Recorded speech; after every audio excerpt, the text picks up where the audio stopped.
Hello my all future doctors, आप लोग कैसे हैं? होप सो आप लोग बहुत अच्छे होंगे। मैं हूं पम्मी ओझा। तो चलिए आज का क्लास हम स्टार्ट करते हैं। पिछले लेक्चर में हम लोगों ने क्या क्या पढ़ लिया है? Male reproductive system, female reproductive system and mammary gland की स्टडी हो चुकी है। आज हम स्टडी करने वाले हैं गैमेटोजेनेसिस के बारे में। गैमेटोजेनेसिस क्या होता है? गैमेटोजेनेसिस का मतलब होता है फॉर्मेशन ऑफ गैमेट। ठीक है, मेल का गैमिट है स्पर्म, फीमेल का गैमिट है ओवम, जिसको एग भी बोलते हैं। ठीक है, तो ये गैमिट का फॉर्मेशन प्राइमरी सेक्स ऑर्गन से होता है, और प्राइमरी सेक्स ऑर्गन मेल में होता है टेस्टिस, फीमेल में होता है ओवरी। ठीक है, ये सब समझ में आप लोग को आ गया था। तो आज हम पढ़ेंगे मेल में टेस्टिस से गैमिट यानी स्पर्म का जो बनने का प्रोसेस है उसको कहते हैं स्पर्मेटोजेनेसिस, और फीमेल में यानी ओवरी में ओवम बनने की प्रोसेस को कहते हैं oogenesis। तो आज हम स्टडी करेंगे स्पर्मेटोजेनेसिस का। ठीक है, स्पर्मेटोजेनेसिस में क्या होता है? सीधा थोड़ी ना स्पर्म सीधे निकलने लगता है, नहीं। स्पर्म सबसे पहले इमेच्योर जर्म सेल होता है जिसका नाम है स्पर्मेटोगोनिया। ठीक है, इसका सिंगुलर है स्पर्मेटोगोनियम, प्लूरल है स्पर्मेटोगोनिया। कभी कभी मैं बोर्ड वर्क करती हूँ तो ये उल्टा बोला जाता है जल्दी जल्दी के चक्कर में। ठीक है, तो आप लोग ये डाउट मत करना, स्पर्मेटोगोनियम सिंगुलर है, प्लूरल है स्पर्मेटोगोनिया है। ठीक है, तो आगे हम ये पढ़ा रहे हैं कि वो जो है आपको धीरे धीरे डेवलप होकर के आपको क्या करता है, स्पर्म का फॉर्मेशन होता है। ठीक है, तो ये सारी प्रोसेस आज हम पढ़ेंगे कि स्पर्मेटोजेनेसिस क्या होता है, स्पर्मियोजेनेसिस क्या होता है, स्पर्मिएशन क्या होता है। आज ये सब कुछ हम पढ़ने वाले हैं। ठीक है, उसके बाद साथ में ही हम पढ़ेंगे स्ट्रक्चर ऑफ स्पर्म। ठीक है, क्या स्ट्रक्चर, स्पर्म जो होती है उसकी स्ट्रक्चर कैसी होती है। जनरली लोगों के दिमाग में क्या चलता है स्पर्म के नाम पे, पता है? एक हेड, एक पूंछ। ठीक है, लेकिन ऐसा थोड़ी होता है। स्पर्म में 4 पार्ट होता है। हेड होता है, आपको नेक होता है, मिडिल पार्ट होता है, मिडिल पीस, और आपको टेल होता है। ठीक है, आगे ये सब मैं पढ़ाऊंगी आपको। और हेड पे एक ताज लगा होता है जिसको एक्रोसोम कहते हैं। एक्रोसोम के अंदर एंजाइम होता है। वो एंजाइम क्या करता है? फर्टिलाइजेशन इन ओवम में हेल्प करता है। ओवम को पेनिट्रेट करने में, फर्टिलाइज करने में हेल्प करता है ये एंजाइम। ठीक है, एक्रोसोम का।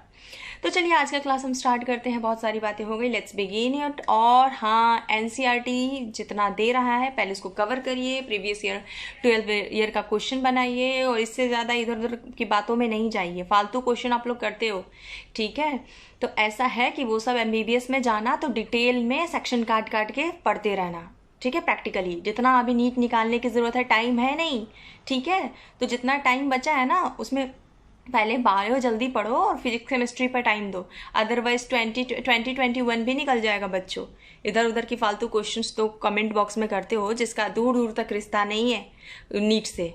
ठीक है, चलो एनीवे आज का क्लास स्टार्ट करते हैं। Let's begin it. Structure of sperm देख लेते हैं पहले, उसके बाद हम फिर आपको स्पर्मेटोजेनेसिस देखें यानी फॉर्मेशन ऑफ स्पर्म कैसे होता है वो हम देखेंगे। देखिए, सबसे पहले आपको बता दें, जो स्पर्म होते हैं इसके आपको 4 पार्ट होते हैं। ठीक है, कौन कौन से? स्पर्म का 4 पार्ट होता है। एक हो गया आपको हेड रीजन, नेक रीजन, आपको हो गया मिडल पीस, और ये हो गया आपको टेल रीजन। अब हम इस स्पर्म के स्ट्रक्चर में देखते हैं। देखिए, यहाँ से यहाँ तक का जो स्ट्रक्चर है इसको कहते हैं हेड रीजन। ये हेड हो गया, ये हो गया नेक। यहाँ से यहाँ तक का जो पार्ट है इसको कहते हैं मिडिल पीस, और ये हो गया आपका टेल। और पूरे के पूरे माइटोकॉन्ड्रिया पे ये प्लाज्मा मेम्ब्रेन की कवरिंग होती है। पिंक वाली दिख रही है, पूरे कवर किए हुए है बॉडी को। ये है आपका प्लाज्मा मेम्ब्रेन। ठीक है, अब हम बात करते हैं हेड से शुरू करते हैं। हेड में बहुत ही लिटिल अमाउंट में आपको साइटोप्लाज्म होता है, और हेड में न्यूक्लियस प्रेजेंट होता है, जो कि क्रोमोसोम में जितना भी क्रोमोसोमल मटेरियल है न्यूक्लियस में ही होता है, हम सबको पता है। ठीक है, वहाँ पे न्यूक्लियस इलोंगेटेड हैप्लॉइड न्यूक्लियस होता है। तो ये है आपका न्यूक्लियस, देखिए अंदर में। ठीक है, ये क्या करेगा? क्रोमोसोमल मटेरियल को अपने अंदर रखेगा। ठीक है, उसके बाद बच्चों क्या होता है कि इसके ऊपर एक स्ट्रक्चर होता है जो कि कैप लाइक देखने में ऊपर ये दिख रहा है ना, ये वाला ग्रीन कलर का जो कवरिंग मैंने किया है, ये वाला ये स्ट्रक्चर। ठीक है, इसको कहते हैं एक्रोसोम। कैप लाइक दिख रहा है, एक्रोसोम। और इसमें क्या होता है एक्रोसोम में आपको स्पर्म लाइसिन नाम का एंजाइम होता है, जो कि फर्टिलाइजेशन जब होता है स्पर्म और ओवम का तो उसमें हेल्प करता है, और दूसरा स्पर्म को ओवम में मतलब जाने में, पेनिट्रेट करने में हेल्प करता है ये एंजाइम। ठीक है, ये एक्रोसोम का काम है, जो एंजाइम रखता है अपने पास। ठीक है बच्चों, उसके बाद ये जो एक्रोसोम है, ये डिराइव्ड होता है गोल्जी कॉम्प्लेक्स से। ठीक है, अब हम बात करते हैं मिडल पीस का, यानी कि इसका मिडल पीस में ये दिख रहा है, ये रेड वाला आपको दिख रहा है, मतलब मैंने इसमें विजिबल होने के लिए रेड बनाया है। ठीक है, ऐसा नहीं कि रेड ही होता है। ठीक है, ये है आपका स्पाइरली अरेंज्ड माइटोकॉन्ड्रिया। माइटोकॉन्ड्रिया कैसे है? स्पाइरली अरेंज्ड है।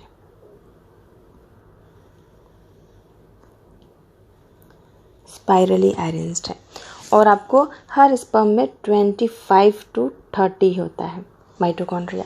आपको पता है माइटोकॉन्ड्रिया एनर्जी देता है, तो यहाँ पर भी टेल जो मूव करता है उसकी एनर्जी कहाँ से मिलती है?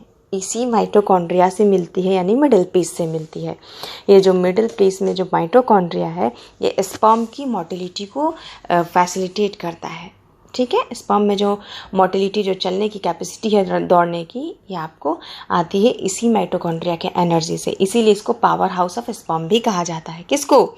इस मिडिल पीस में जो माइटोकॉन्ड्रिया है उसको। ठीक है, यहाँ तक समझ गए। अब हम बात करते हैं टेल का। तो बच्चों, टेल में एक एक्सियल फिलामेंट होता है। ठीक है, और ये इसमें सराउंडेड होता है साइटोप्लाज्म से, बहुत ही कम अमाउंट में यहाँ भी साइटोप्लाज्म होता है। ठीक है, और सेल मेम्ब्रेन तो पूरा बाहर कवरिंग होता है, सीट होता है। ठीक है, उसके बाद ये जो बच्चों होता है ना, 1 मिनट में स्पर्म जो है वो कितना चलता है? मूव करता है 1.5 से 3 mm पर मिनट। तो ये कितना मूव करेगा? मूव करेगा 1.5 से 3 mm पर मिनट। ठीक है, तो आपको इसको आधा घंटा टाइम लगता है फीमेल के रिप्रोडक्टिव ट्रैक में जाकर के फर्टिलाइजेशन साइट पे पहुंचने में। कितना लगता है?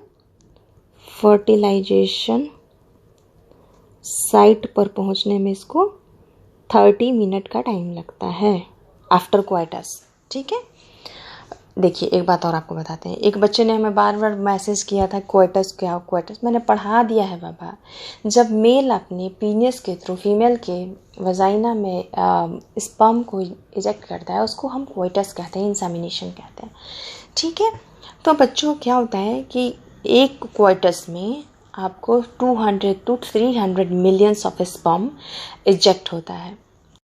हाँ, देखिए बता रही थी मैं कि क्वाइटस जब करते हैं मेल फीमेल, ठीक है, तो एक बार में 200 to 300 मिलियंस जो है वो स्पर्म को इजेक्ट करते हैं, जिसमें से कि 60% जो आपका नॉर्मल सेपन साइज़ का होता है, और इस 60% में आपको 40% जो होता है वो आपको मोटाइल होना चाहिए। यदि ऐसा नहीं होता है तो डिजीज़ माना जाता है, लो काउंट होता है। क्या होता है, मेल की भी इनफर्टिलिटी बीमारी होती है, इनफर्टाइल मेल भी होते हैं।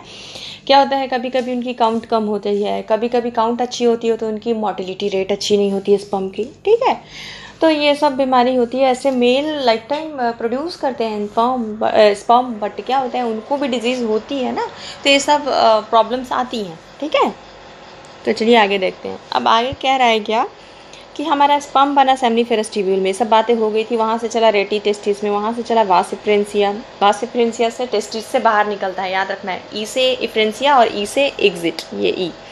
वहाँ से चला इपिडिडाइमिस, फिर वहाँ से चला वास डिफरेंस, फिर चला आपको सेमाइनल वेसिकल, प्रोस्ट्रेट ग्लैंड और bulbo urethral gland, finally urethra से होते हुए यूरेथ्रल मीटस से होते हुए निकल जाता है। अब का ये रहा है कि इन सब का जो सिक्रीशन है, ये जो आपको एसेसरी डक्ट है, ये एसेसरी डक्ट, ठीक है, एसेसरी डक्ट, और ये है एसेसरी ग्लैंड, सॉरी ये है ग्लैंड्स। इनका जो सेक्रीशन है ये क्या करता है, स्पर्म की मैच्योरिटी में, स्पर्म की मोटिलिटी में सपोर्ट करता है। ठीक है, और इनका जो सेक्रीशन है उसको रेगुलेट और मेंटेन कौन करता है, आपको करता है एंड्रोजन। आपको ये एंड्रोजन क्या होता है, एंड्रोजन एक ग्रुप ऑफ हार्मोन है जिसमें आपको टेस्टोस्टेरोन और कुछ अदर हार्मोन्स भी होते हैं। ठीक है, तो आपको टेस्टोस्टेरोन और अदर हार्मोन्स भी होते हैं, ये ग्रुप ऑफ हार्मोन्स है, ठीक है। तो आप टेस्टोस्टेरोन से समझो कि आपको एंड्रोजन को कंट्रोल करता है, या एग्जाम में आ जाए एंड्रोजन या टेस्टोस्टेरोन, तो टेस्टोस्टेरोन, तो आप दोनों में से पहले यदि आए, दोनों ऑप्शन है तो एंड्रोजन मारना, यदि एंड्रोजन नहीं है तो टेस्टोस्टेरोन टिक लगा के आना, ठीक है। उसके बाद आपको यूरेथ्रस होते हुए ये स्पर्म आपका निकल गया, यहाँ तक हो गया। अब हम बात करेंगे स्पर्मेटोजेनेसिस की, तो चलिए स्टार्ट करते हैं स्पर्मेटोजेनेसिस। हम लोगों को पता है कि जो मेल होते हैं उनमें 13 साल के बाद ही प्यूबर्टी आती है, और वो 13 साल के बाद ही स्पर्म का ये करते हैं, प्रोडक्शन होता है उनमें। तो बच्चों होता कि 13 साल पे क्यों होता है, हम सबको ये सब मैं पढ़ा चुकी हूँ। कोई हाइपोथैलेमस से GnRH हार्मोन्स निकलता है, ठीक है, और ये GnRH क्या करता है, पिट्यूटरी पे एक्ट करता है, एंटीरियर पिट्यूटरी से फिर 2 हार्मोन निकलता है, LH और FSH।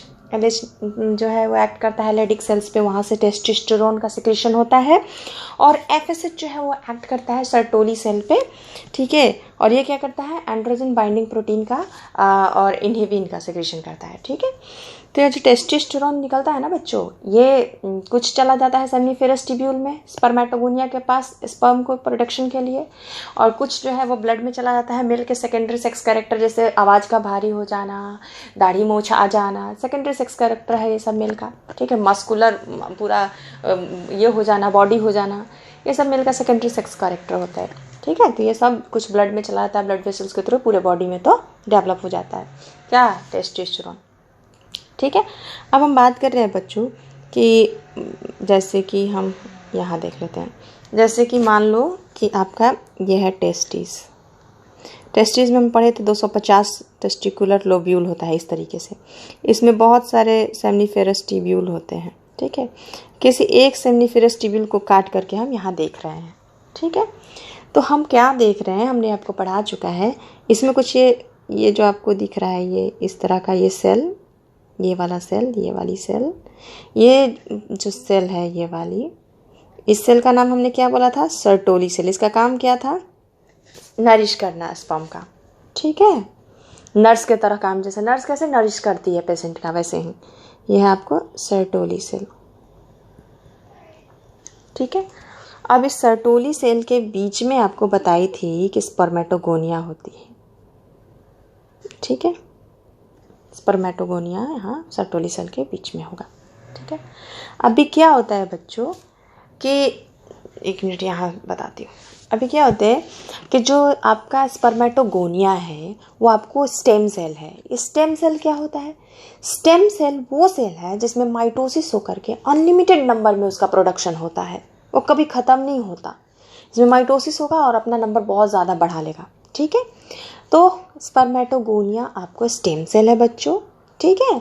तो क्या होता है बच्चों कि जो स्पर्मेटोगोनिया है, जिसको कि आपको स्पर्मेटोगोनिया जो है वो सिंगुलर है, प्लूरल में आप उसको स्पर्मेटोगोनियम बोलोगे, जो कि 2n यानी डिप्लॉयड होता है, ठीक है। यहाँ लिख देती हूँ, ठीक है, स्पर्मेटोगोनियम, ये 2n यानी डिप्लॉयड होता है, ये माइटोसिस करेगा और अपना संख्या बहुत ज़्यादा बढ़ा लेगा, ठीक है। इसको कह देंगे प्राइमरी स्पर्मेटोसाइट, ठीक है। इसका भी प्लॉयड ही सेम रहेगा, 2n ही रहेगा, डिप्लॉयड ही रहेगा, ठीक है। तो बच्चों इस फिगर में मैं आपको पढ़ा देती हूँ, देखो। तो स्पर्मेटोगोनिया से छोटा स्ट्रक्चर यहाँ, ये जो स्पर्मेटोगोनिया है इसमें माइटोसिस होगा और आपको प्राइमरी स्पर्मेटोसाइट बना, ठीक है। ये सब में आपका प्राइमरी स्पर्मेटोसाइट बना, हाँ, लिख दे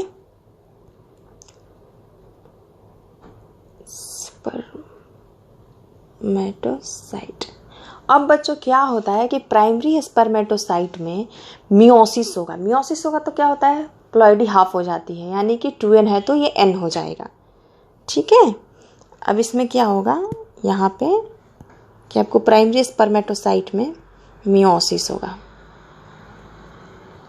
मियोसिस 1, तो बनेगा सेकेंडरी स्पर्मेटोसाइट, ठीक है, और इसका प्लॉयडी हो जाएगा n, ठीक है बच्चों। तो देखो जब प्राइमरी स्पर्मेटोसाइट आपको मान लो ये है प्राइमरी स्पर्मेटोसाइट, ठीक है, इसमें हुआ मियोसिस वन, तो ये कितना सेल बनेगा, ये 2 बनेगा बच्चों। ये सेल डिवीजन में पढ़ना है अभी, बस आपको समझ लो, ऐसे ही याद कर लो, ठीक है। इसकी प्लॉइडी आपको कितनी हो जाएगी, n हो जाएगी। ये कितनी रहती है, 2n, ठीक है। ये हो गया आपको प्राइमरी स्पर्मेटोसाइट, ये हो गया आपको सेकेंडरी स्पर्मेटोसाइट, ठीक है। अब क्या होता है बच्चों, इसमें फिर से होगा क्या, मियोसिस 2, ठीक है। इसमें फिर से होगा मियोसिस 2। जब इसमें मियोसिस 2 फिर से होगा तो फिर 2 स्ट्रक्चर बनेंगे, 2 यानी कि टोटल 4 बनेंगे, 4 सेल्स, ठीक है। सबकी प्लॉइडी n ही होगी, ठीक है। तो जब सेकेंडरी स्पर्मेटोसाइट में आपको क्या होता है, फिर से मियोसिस 2 होगा, फिर से मियोसिस 2 होगा, तो क्या बनेगा, ये बनेगा आपको स्पर्मेटिड, यानी ये सारे के सारे हो गए आपको स्पर्मेटिड, ठीक है। अब बच्चों ये स्पर्मेटिड के पास तो टेल नहीं है, तो ये सैड है, हैप्पी बिल्कुल नहीं है, क्योंकि टेल होना चाहिए ना मूव करने के लिए। तो अब जो ये स्पर्मेटिड है बच्चों, ये जो आपका स्पर्मेटिड हैं जो क्राई कर रहे हैं कि मेरे पास टेल नहीं है, ये चेंज हो जाते हैं किस में, स्पर्म में, ठीक है। इस प्रोसेस को हम कहते हैं स्पर्मियोजेनेसिस, क्या, स्पर्मियोजेनेसिस, ठीक है। और इसको हम बोल देते हैं, स्पर्म भी बोल सकते हैं या फिर स्पर्मेटोजोआ भी बोल सकते हैं। समझ में आ रहा है। तो आपसे कोई पूछे स्पर्मियोजेनेसिस तो बोलना स्पर्मेटिड से स्पर्म का बनना या स्पर्मेटोजोआ का बनना, यानी इसमें टेल आकर के सज जाएगा, स्पर्मेटिड में टेल लग जाएगा, सज जाएगा, तो ये कहलाएगा स्पर्मियोजेनेसिस।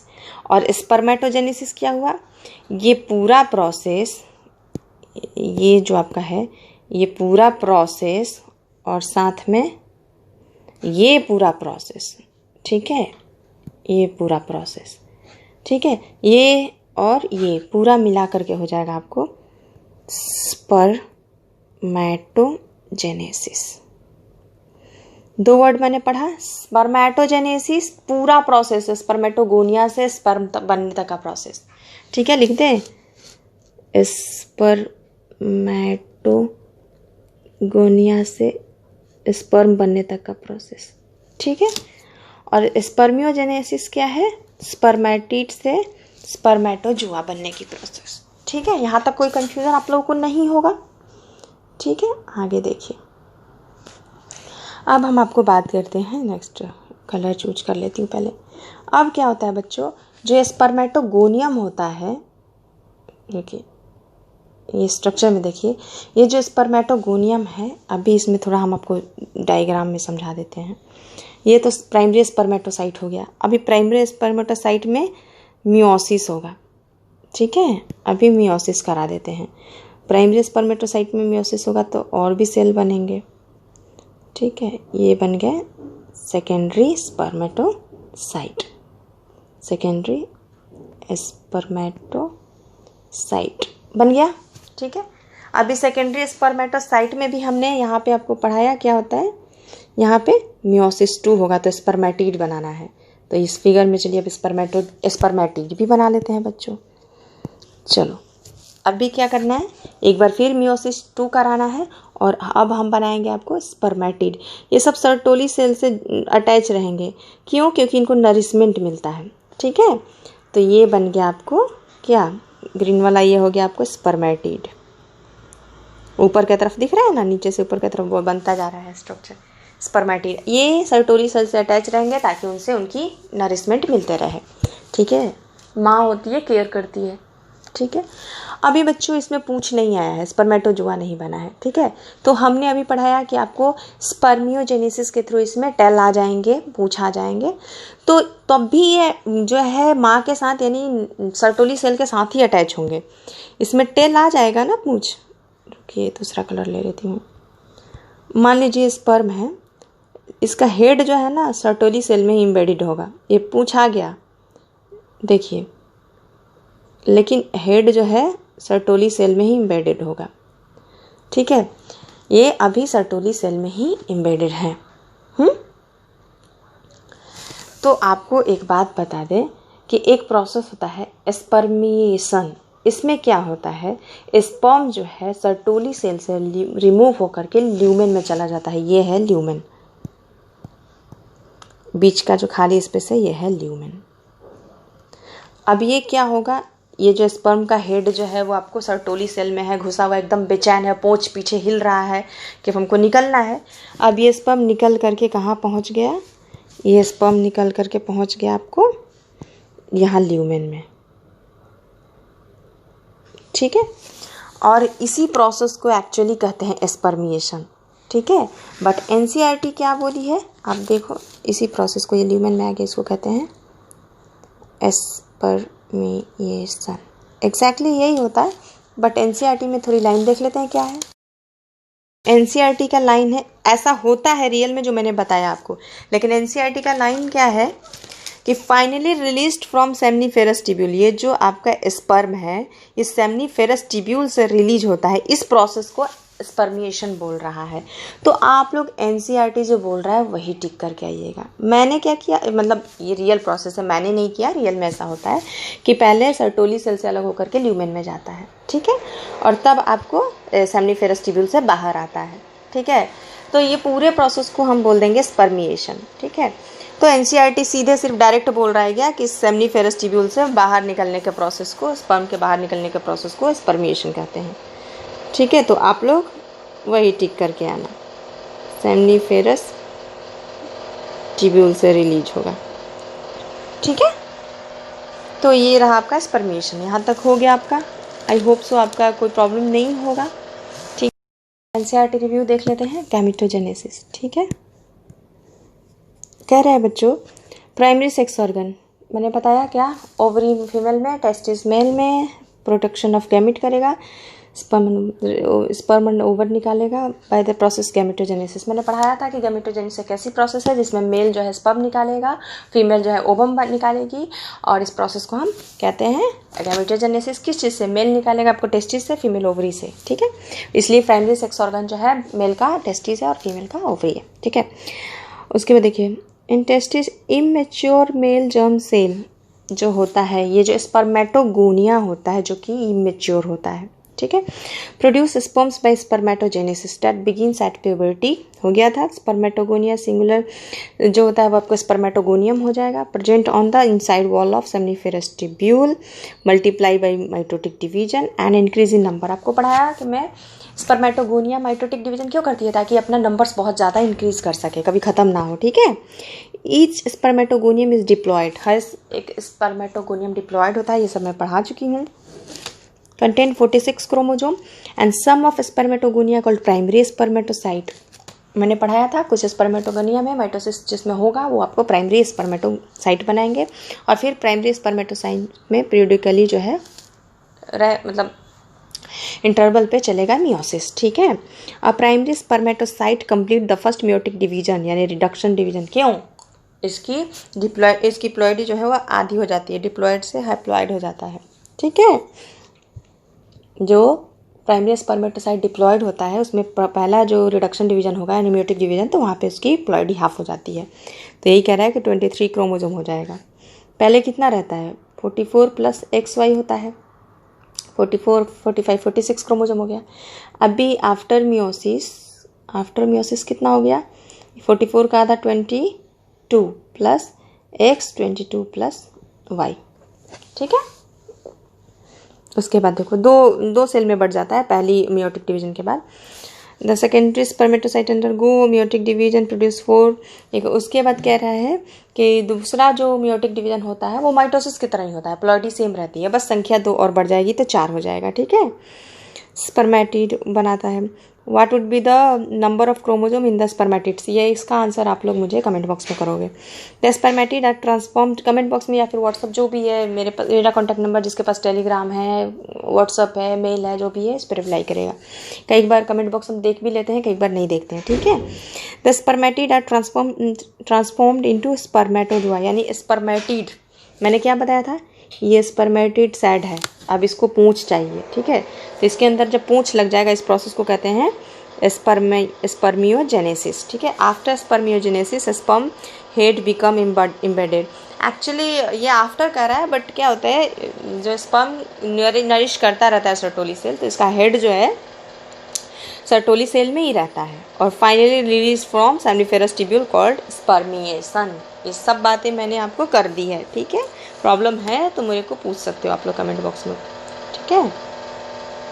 अब देखो यहाँ, the spermatid are transformed into spermatozoa by spermiogenesis. ये सब अभी पीछे पढ़ा दिया ना। Spermatogenesis starts at the age of puberty, कितना, अराउंड 13 साल का एज होता है लड़कों का जब स्पर्म बनना शुरू हो जाता है, ठीक है। To significant increase in the secretion of, बताया मैंने, हार्मोनल कंट्रोल, GnRH निकलता है हाइपोथैलेमस से और एक्ट करता है पिट्यूटरी पे, देखिए हाइपोथैलेमिक हार्मोन है, ठीक है। और GnRH एक्ट करता है इंटीरियर पिट्यूटरी पर, स्टिमुलेट करता है क्या क्या, LH और FSH। ये LH है लेडिक सेल्स पे एक्ट करेगी और एंड्रोजन सेक्रेट करेगा, मतलब क्या, टेस्टोस्टेरोन, ठीक है।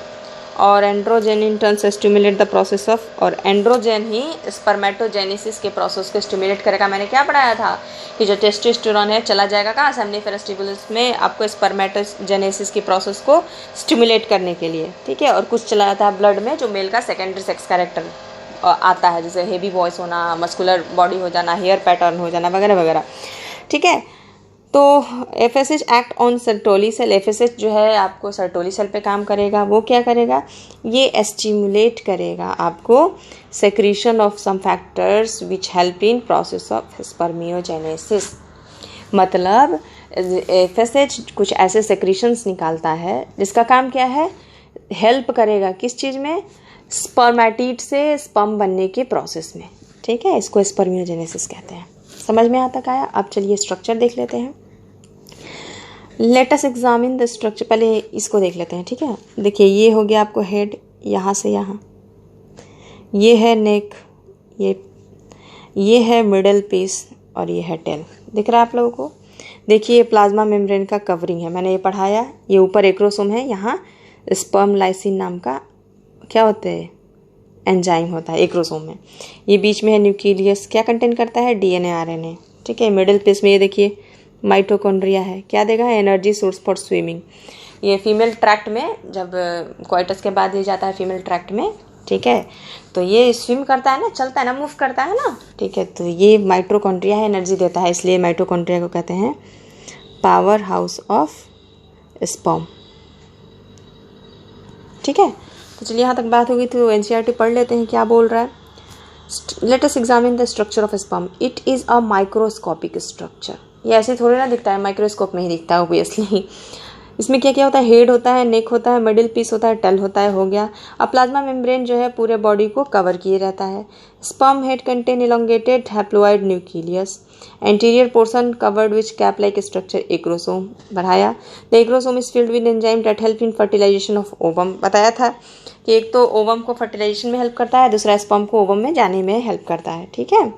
The middle peace process numerous mitochondria होता है मिडिल पीस में, जो कि एनर्जी प्रोड्यूस करता है, किस लिए, टेल में मूवमेंट हो सके, ठीक है। And it is essential for fertilisation. Obviously fertilisation तो तब होगा ना जब स्पर्म जाएगा एग के पास, तो स्पर्म को तो चलना पड़ेगा ना, मूव करना पड़ेगा, तो ये मूवमेंट टेल से ही तो आती है, और टेल में एनर्जी आती है माइटोकॉन्ड्रिया से, ठीक है। The human male ejaculate, human male जो है एक बार में 200 से 300 स्पर्म जो है एक क्वाइटस में इजेक्ट करते हैं, ठीक है, नॉर्मल। और नॉर्मल फर्टिलिटी के लिए ये काउंट होना चाहिए 200 से 300 मिलियंस। और इसमें से 60% जो है नॉर्मल शेप एंड साइज का होना चाहिए, ठीक है। और इस 60% में 40% में मोटिलिटी होना चाहिए। होता क्या है बच्चों, मान लो कि 200 to 300 आपको स्पर्म इजेक्ट हुआ, फीमेल की वजाइना एसिडिक होती है थोड़ी, तो ये एसिडिक में जाने के बाद आपको पता है अल्कलाइन होता है, तो डाई करने लगता है, ठीक है, सारा सर्वाइव नहीं करता है।